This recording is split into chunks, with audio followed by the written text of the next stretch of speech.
오늘 저는 여러분과 함께 당자의 귀환이라는 제목으로 말씀을 나누고자 합니다. 아버지의 권위와 규율이 싫어서 그것을 벗어나 먼 나라로 가서 술과 여자와 도박과 쾌락으로 재산을 다 날리고 처참하게 궁핍하게 되자 나중에는 구복을 채우기 위해서 돼지 치는 가장 천한 노동자로 전락한 한 귀동자가 깊이 깨닫고 아버지의 권위와 규율이 결코 고난을 주려는 것이 아니라 참 행복을 주기 위한 것이라는 것을 깊이 이해하고 회개하며 돌아왔을 때 아버지가 뜨거운 마음으로 이 아들을 영접해서 다시 옛날 지위를 복구해 주었다는 이야기를 통해서 예수님께서 우리들에 대한 하나님의 사랑과 섭리를 아름답게 표현해 주고 있습니다. 이 말씀을 통해서 오늘 우리는 하나님 앞에 어떠한 존재며 어떻게 살아야 할까? 그 지혜를 얻고자 합니다. 첫째로 이 이야기가 기록된 것은 인류의 창조와 타락에 관한 것을 비유적으로 주님이 보여주신 것입니다. 아버지가 그늘이는 농촌에 아버지가 자녀들을 돌보아준다. 그 아버지가 권위를 가지고 아버지의 규율하에 있을 때는 아버지가 무엇을 먹을까, 무엇을 입을까, 무엇을 마실까, 어떻게 살까 하는 것을 다 돌봐주고 자식들의 행복을 위해서 최선을 기울여주는 아버지다. 이것을 보여주는 귀한 말씀입니다. 원래 여러분 하늘과 땅은 하나님 아버지가 지었었어요. 그리고 사람을 위해서 진선미의 에덴의 낙원을 지었어요. 아버지가 지은 곳입니다. 그리고 에덴 동산은 아버지가 직접 다스리는 곳입니다. 그곳에 아담과 하와를 두어서 살게 하신 것입니다. 그리고 에덴 동산 한가운데는 선악과라는 실과를 주시고 하신 말씀이 이 선악과라는 실과는 먹는 날에는 반드시 죽으리라고 말했습니다. 왜 그렇게 말했냐면 이 에덴 동산 안에 모든 자유를 다 누리고 모든 풍성을 다 누리지만은 한 가지 사실은 잊지 말라. 아버지가 다스린다. 선악과라는 실과는 아버지의 권위를 상징하는 것입니다. 무엇이 좋다 나쁘다를 결정하는 것은 주권자가 하는 것입니다. 따라가는 사람이 다 좋다 하찮다 자기 마음대로 결정을 하면은 수많은 주권자가 생겨서 분쟁이 끝일 날이 없고 대결이 쉬지 않습니다. 그리고 모든 것은 붕괴되고 맙니다. 좋다 하찮다를 결정해서 이끌어가는 리더는 한 분밖에 없습니다. 그러므로 에덴 동산에서 선하다 나쁘다 이것을 분별해서 이끌어가는 분은 아버지시다. 그러므로 너희가 에덴 동산에 있을 때 아버지의 주권을 절대로 존중하라. 아버지의 주권에 저항하는 날에는 너는 죽는다. 그 말씀이죠. 그러므로 에덴 동산에서 아버지의 주권에 절대 복종하며 아버지에게 믿고 순종하는 그 규율을 지켜야 그곳에 살 수 있는 것입니다. 이것이 바로 하나님의 섭리였습니다. 그러나 아담과 하와는 마귀의 꿰매 빠져가지고서 그 아버지의 주권에 대해서 저항을 했습니다. 아버지의 주권이 귀찮다고 생각했습니다. 자기 마음대로 살면 되는데 왜 아버지가 우리를 대신해서 리더를 하느냐, 선악을 판단해 주느냐. 나도 선악을 판단하고 내 마음대로 살아야지. 그렇다면 에덴 동산의 주권자가 둘이가 된 것입니다. 그러면 아버지가 이제는 이끌어갈 수가 없습니다. 그런데 그들은 그에 대해서 불평을 말했습니다. 우리 스스로의 운명은 우리가 결정해야지. 우리가 선악을 판단하고 아버지의 규율을 지킬 필요가 어딨냐. 그래서 아버지의 주권에 반항했습니다. 선악과를 따먹었습니다. 에덴 동산의 규율을 어겼습니다. 그리고 아버지를 그들의 생애 속에 쫓아내버리고 먼 나라로 떠났습니다. 이 탕자가 아버지의 권위와 아버지의 규율이 싫어서 내게 속한 분깃을 내게 주소서 아버지의 재산을 받아가지고는 먼 나라로 떠났습니다. 그것은 아버지의 권위가 없는데 아버지의 규율이 그에게 없는 곳으로 멀리 떠나버리고 말한 것입니다. 이것이 바로 그의 인생 행로의 비극의 출발인 것입니다. 먼 나라 즉 아버지가 없는 나라, 아버지의 기울이 미치지 않은 나라로 떠난 탕자는 곧장 가서 허랑방탕을 했습니다. 그는 가자마자 술과 여자와 도박과 쾌락에 거의 온 몸과 마음을 내어 던져버렸습니다. 아버지가 돌보지 아니하고 기울이 없는 곳에 절제 없는 방탕을 계속했습니다. 그 결과로 나중에는 모든 것이 다 없어지고 기근이 다가오고 비참하게 되지 아니할 수가 없는 것입니다. 여러분, 마귀의 꾀임에 빠진 아담은 이와 같이 하나님의 권위와 법을 무시하고 인본주의적 독립을 선포하고 하나님을 저버린 나라, 먼 나라로 떠나버리고 말한 것입니다.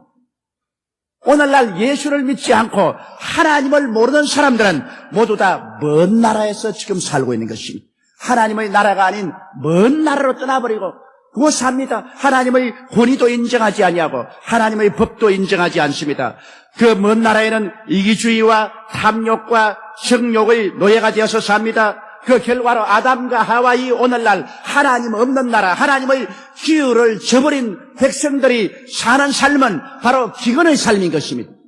여러분, 이 인생 생활에 참으로 만족하고 행복하고 부유함이 있는 곳이 어디에 있습니까? 가는 곳마다 의의 기근이 있습니다. 죄악이 꽉 들어차서 아무리 질서를 지키려고 해도 죄악이 그것을 다 파괴합니다. 의의 기근은 오늘날 온 세계 각지에 처치해 있습니다. 거기에다가 거룩함의 기근이 있습니다. 더러움이 오늘날 이 세상에 꽉 들어차 있습니다. 처치해. 생각이 더럽고 말이 더럽고 행동이 더럽고 생활이 더럽습니다. 그러므로 거룩함의 기근이 이 세상에 꽉 들어차 있습니다. 사랑의 기근은 말로 다 할 수 없습니다. 사람들이 사랑하지만은 이것은 부패된 이기주의적인 사랑을 말합니다. 내게 쏘간 분깃을 내게 주소서, 내게 주소서. 자기에게 달라고 하는 사랑은 그건 탕자의 사랑이지 진실한 사랑이 아닙니다. 하나님이 세상을 이처럼 사랑하사 주셨으니 독생자를 주기까지 주는 사랑이 이게 하나님의 사랑인 거죠. 그런데 오늘날 하나님을 떠난 사람들의 전형적인 모습이 사랑의 기근인 것입니다. 사람들은 주려고 하지 않습니다. 무엇인지 내가 소유하고 내 손에 쥐기만 하는 것입니다. 그렇기 때문에 언제나 가정이 불안합니다. 시어머니와 며느리의 암투가 끝이지 아니하고 부모 자식 간의 암투도 있습니다. 부부 간의 투쟁도 있습니다. 형제 간의 싸움도 있습니다. 이웃 간의 끊임없는 대결이 있습니다. 이것은 바로 사랑의 기근인 것입니다. 거기에다가 믿음의 기근이 있습니다. 서로 속이고 속으니까 누가 신뢰할 수 있나요? 소망의 기근이 있습니다. 사람이 사는 것이 뭡니까? 매일같이 먹고 자고 깨고 살아보겠다고 애를 쓰다가 한 줌의 흙으로 돌아가는 것입니다. 이러므로 대개 40대 이후의 남녀들은 인생의 허무에 빠집니다. 그렇게 살아보겠다고 애를 쓰다가 40대 이후가 되고 50이 되니 친구들이 한두 사람 순식간에 이 세상을 작별해 갑니다. 그러면 마음에 찬바람이 붑니다. 사는 것이 무엇인가? 도대체 살아가려고 애를 쓰는 것이 무엇인가? 그렇게 살겠다고 아득바득 애를 쓰더니만 순식간에 사라져서 한 줌의 흙이 되고 마는 것이 도대체 인생이 무엇인가? 그와 같은 소망의 기근이 꽉 들어찹니다. 건강의 기근도 있죠. 스트레스로 몸부림치는 오늘의 삶의 경쟁 속에 사람들은 마음도 몸도 병들어갑니다. 물질의 기근도 있습니다. 잘 살아보려고 하는데 그렇게 살기가 힘이 듭니다. 먹고 있고 마시는 그 자체가 얼마나 힘이 드는 일인지 모릅니다. 거기에다가 가장 큰 기근은 영생의 기근인 것입니다. 생명을 잃어버리고 사는 것입니다. 오늘날 하나님의 권위를 저버리고 하나님의 법을 저버리고 그래서 인본주의로 자기 마음대로 절제 없이 사는 삶 속에 다가오는 것은 오직 절망적인 기근밖에 없는 것입니다. 그러므로 이 젊은 청년은 기근에 처하자 이제는 올 때 갈 데 없어 가장 천한 직업인 돼지를 치는 노동자로 전락해버리고 말한 것입니다. 가장 인간은 천해질 수 있고 비참해질 수가 있는 것입니다. 이 교훈에서 우리가 받아야 될 지혜가 있습니다. 왜냐하면 하나님의 절대 주권과 권위를 무시하고 하나님의 계명을 저버릴 때는 우리는 타락하기 시작한다는 것입니다. 자제력을 잃어버린 것입니다. 하나님의 권위가 귀찮아 보이고 하나님의 계명이 우리의 발에 걸림돌이 된다고 생각하지만은 이 권위와 이 하나님의 계명이 있기 때문에 우리가 하나님 나라에서 자제력을 가지고 살 수 있으며 하나님의 축복 속에 살 수 있게 되는 것입니다. 이기주의와 탐욕과 세속이 들어오면 육신적으로 방종하게 되는 것입니다. 육신적으로 방종하게 되는 사람치고 기근이 안 다가오는 사람이 없습니다. 육신의 방종은 반드시 우리의 모든 자원을 고갈시키고 우리에게 기근을 가져오게 되는 것입니다. 여러분 마음속에 지금 기쁨이 있습니까? 평안이 있습니까? 소망이 있습니까? 믿음이 있습니까? 사랑이 있습니까? 이런 것들이 사라지고 그 대신 고통이 다가오는 생활을 하고 있다면 여러분은 벌써 타락하기 시작했다는 것입니다. 여러분의 생활의 어느 부분에 하나님의 권위를 발길로 차버리고 하나님의 계명을 저버리고 나의 인본주의로 이기주의와 탐욕과 세속으로 살게 되면 반드시 거기에는 기근과 고통이 다가오게 되고 마는 것입니다. 그래서 기근과 고통이 다가오는 삶 속에 떨어지게 될 때는 벌써 타락의 길이 시작했다는 것을 알아야 됩니다. 성경에는 말세에는 이와 같이 하나님의 권위를 저버리고 계명을 저버리고 이기주의와 탐욕과 세속 속에 살면서 수많은 고통을 당할 것을 예언하고 있습니다. 디모데후서 3장 1절로 5절에 내가 이것을 알라 말세에 고통하는 때가 이르리니 사람들은 자기를 사랑하며 돈을 사랑하며 자긍하며 교만하며 회방하며 부모를 거역하며 감사치 아니하며 거룩하지 아니하며 무정하며 원통함을 풀지 아니하며 참수하며 절제하지 못하며 사나우며 선한 것을 좋아 아니하며 배반하며 팔며 조급하며 자고하며 쾌락 사랑하기를 하나님 사랑하는 것보다 더하며 경건의 모양은 있으나 경건의 능력은 부인하는 자니 이 같은 자들에게서 내가 돌아서라고 말하고 있는 것입니다. 하나님의 권위를 저버리고 계명을 저버리면 바로 이 고통하는 시대 속에서 하게 되고 이 고통이 영혼 속에 들어가서 영혼을 뒤흔들기 시작하는 것입니다. 그러면 두 번째 이 젊은 청년은 어떻게 했을까요? 그는 회개했다는 것입니다. 아버지의 권세와 아버지의 계명을 저버리고 무한정 타락한 그 사람도 회개하고 돌아오면 돌아온다는 것. 이 사람은 생각하기를 와, 나는 이제 여기 굶어 죽는데 우리 아버지 집에 있을 때는 참 좋았다. 거기에는 아버지를 섬기는 날품팔이라도 먹고 있고 마시는 것이 풍족했다. 지금 생각해보니 아버지가 참 좋은 아버지였다. 그리고 아버지의 권세와 계명은 나의 행복을 위해서 있는 것이었지 나를 괴롭히려고 있는 것이 아니었구나. 그래서 그런 말하기를 나는 돌아가야 되겠다. 내가 아버지께 나가서 아버지여 하늘과 아버지께 내가 죄를 지었으니 다시 아들이라 일컬음을 받을 자격은 없으니 나를 날품팔이 꾼 중에 한 사람으로 고용하여 주시옵소서. 그리고 돌아가겠다. 자기의 자중심을 깨뜨리고 회개하고 돌아올 각오를 했습니다. 이것이 바로 하나님께서 오늘날 아담과 하와 이후로 타락한 인생들이 돌아오기를 원하는 하나님의 섭리를 보여주신 것입니다. 여러분, 우리가 회개하기 위해서는 현실의 삶의 고통과 좋으신 하나님에 대한 비교로서 깨달음을 얻어야 되는 것입니다. 하나님은 좋은 하나님인 것입니다. 하나님께서는 어두움 대신에 빛을 주기를 원하시고 무질서 대신에 질서를 주기를 원하십니다. 주 대신에 아름다움을, 가난 대신에 부여를, 슬픔 대신에 기쁨을, 그리고 가난 대신에 풍성함을 주기를 원하시는 좋은 하나님인 것입니다. 도적이 오는 것이 도적질하고 죽이고 멸망시키는 것뿐이요 인자가 온 것은 양으로 생명을 얻게 하되 더 풍성히 얻게 하려 왔노라. 사랑하는 자여, 내 영혼이 잘됨같이 내가 범사에 잘되며 강건하기를 강구한다고 말했습니다. 너희 자식이 떡을 달라면 돌을 주며 생선을 달라고 하면 뱀을 줄 자가 있겠는가? 너희가 악할지라도 자식에게 좋은 것 줄 줄 알거든 하물며 천부께서 구하는 자에게 좋은 것으로 주지 아니하겠느냐고 말씀하신 것입니다. 우리의 현실적인 삶에 이처럼 좋은 일들이 많습니까? 나의 삶 속에 다가온 수많은 고통과 괴로움 속에서 우리가 하나님을 쳐다볼 때 하늘나라에는 이렇게 좋은 일들이 많이 있습니다. 그러므로 이제는 이 고통의 세계를 떠나고 하나님 세계로 돌아가야 되겠다. 하나님 세계로 돌아가기 위해서는 하나님의 절대 주권을 받아들이고 하나님의 계명을 받아들여야만 되는 것입니다. 하나님의 주권을 짓밟아버리고 하나님의 계명을 무시해버리고야 하나님 나라에 들어갈 수가 있겠습니까? 그러므로 하나님의 주권을 받아들이기 위해서 우리가 회개하고 예수를 구주로 믿어야 되고, 그리고 하나님을 사랑하고 하나님의 계명을 지키면서 하나님 나라에 들어가야 되는 것입니다.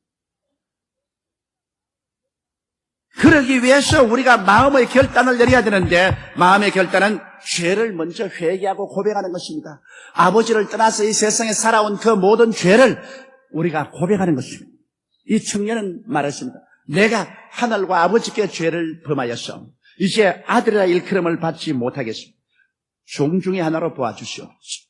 돌아가는 마음, 자기가 과거에 잘못한 것을 고백하는 마음, 이것이 회개인 것입니다. 우리가 하나님을 믿지 아니하고 자연자재하고 살한 죄를 회개하고 이제는 아버지께로 돌아가서 아버지를 내 하나님으로 모시고 아버지의 계명을 지키면서 살아가겠습니다 하고 우리 마음에 작정을 하는, 이것이 회개인 것입니다. 그냥 내가 잘못했다고 입술로만 말을 하고 그 자리에 앉아있는 것이 아닙니다. 돌아가는 것입니다. 자기 중심의 삶을 버리고 종의 삶으로 돌아오는 겸손함이 우리에게 있어야 되는 것입니다. 이제는 아버지께로 돌아가서 아버지 섬기며 살고 아버지 중심으로 살고 아버지의 종으로 살겠습니다. 그와 같은 간절한 마음의 회개를 가지고서 하나님께로 돌아와야 되는 것입니다. 여러분, 오늘날 주님께서는 회개하고 돌아오는 사람을 절대로 내버리지 않습니다. 하나님께서는 높은 보좌에 계시고 그 다음 참회하고 통회하고 마음이 깨어진 자를 소생하기 위해서 그와 같이 있겠다고 말씀하신 것입니다. 그러므로 오늘 이 시간에 하나님 회개자를 찾습니다.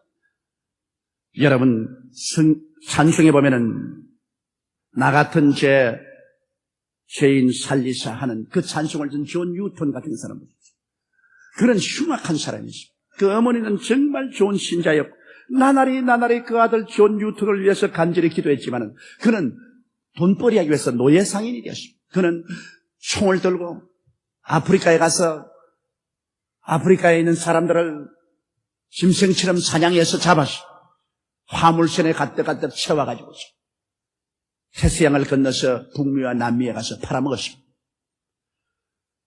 그는 태서양을 지나갈 때 술기가 돌면은 노예를 끌어냈습니다. 그래가지고 배 뒤에 따라오는 상어떼에 하나 던져라. 큰은 산 사람을 던지면 상어가 입을 벌리고 머리채 물고서 팔불 바둥치는 보면 호탕하게 웃었습니다. 인간 중에서 가장 흉악하고 악마화된 인간이 바로 존 뉴턴이었습니다. 그러나 한 번은 큰 풍랑을 만났습니다. 배가 파선 직전에 내렸습니다. 생명이 위기에 처했습니다. 사람이 죽음의 위기에 처하게 되면 하나님을 생각하게 됩니다. 그때 그는 어머니를 생각했습니다. 그는 하나님께 부르신 나의 어머니의 하나님이요, 나는 너무 크게 죄를 지었기 때문에 감히 하나님 앞에 나올 수 없습니다. 그러나 우리 어머니가 아버지를 너무나 잘 믿고 아버지께 간절히 기도했으니 우리 어머니 기도를 보셔서 나를 구출하여 주시옵소서. 이번에 날 살렸으면 내가 아버지를 섬기는 사람이 되겠습니다. 그러자 그 배는 탓을 면하고 불란서 해안에 기차했습니다. 그러자 그는 그 노예신에서 나와서 일평생을 하나님께 헌신하고 주의 종이 되었습니다. 그는 신발을 신지 않았습니다. 왜냐하면 나는 수많은 사람을 노예로 잡아서 팔은 죄가 하늘에 사무쳤기 때문에 나도 노예처럼 살아야 합니다. 그는 평생을 신발을 벗고 눈물로서 회개하며 전도자로서 일생을 마쳤습니다. 그래서 그가 지은 시가 지금도 우리에게 노래로 불려지는 것입니다. 우리가 회개하고 돌아오면 어떠한 흉악한 죄인이라도 용서를 받을 수가 있다는 것입니다. 이것이 놀랍지 않습니까?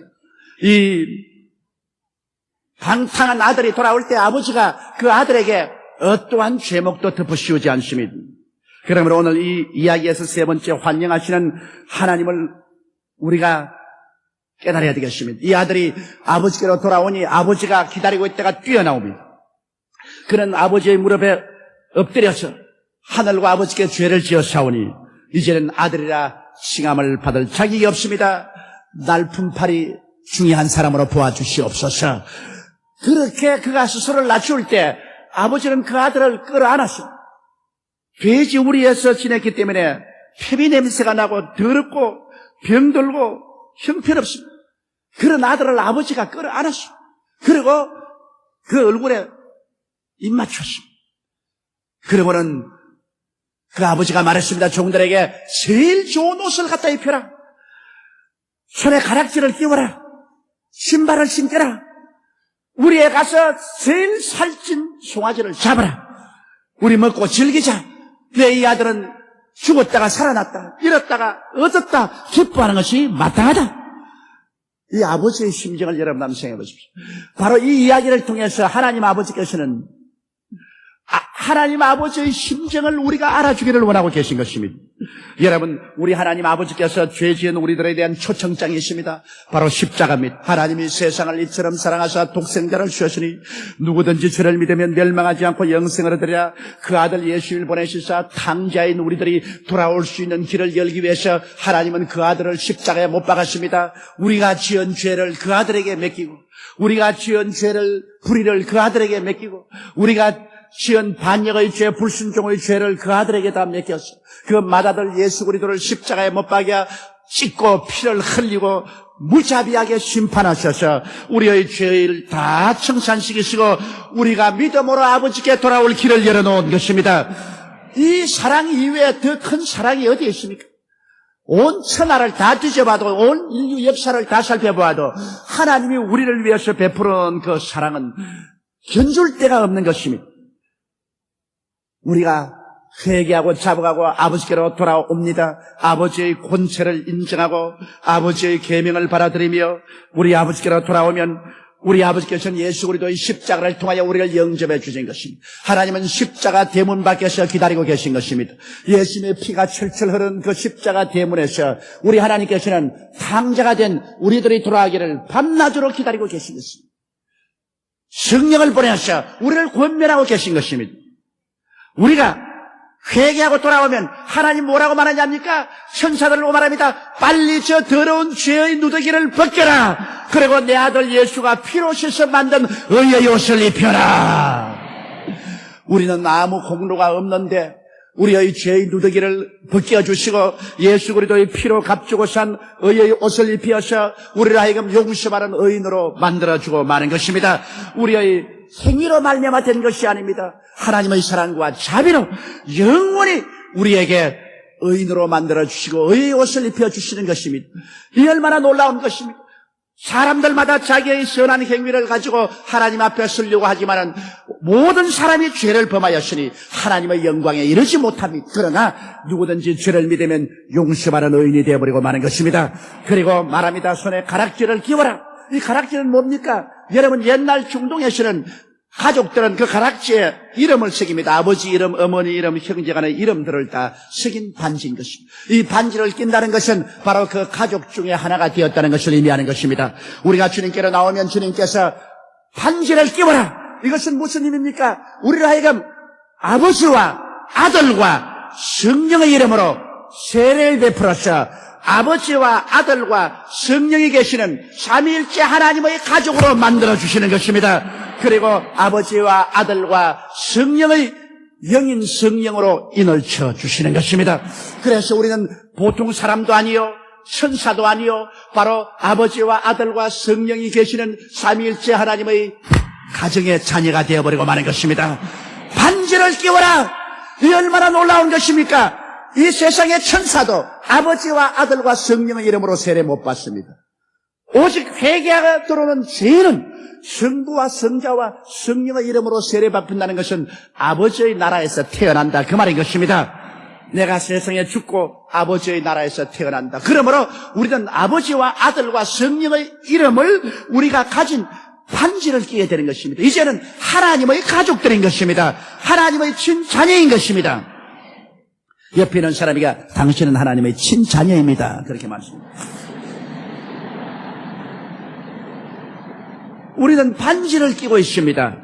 그리고는 신발을 갖다 신겨라. 성경은 복음의 평안을 예비한 신을 시키신다고 말했는데 맨발로 인생을 걸어가는 것은 피투성이가 되는 것입니다. 발이 갈기갈기 찢어지는 것입니다. 걸레처럼 되는 것입니다. 발이라는 것은 인간의 삶의 행위를 말하는 것입니다. 이 세상에 살기 위해서 인간의 수단과 방법으로 노력할 때 발이 갈기갈기 찢어지는 고통을 당합니다. 그러나 이제는 말합니다. 신발을 갖다 신겨라. 이제는 은혜로 살라. 하나님이 예비한 신발을 신기고 하나님의 축복으로 살아서 행위의 고통을 다하지 않고 살게 하라.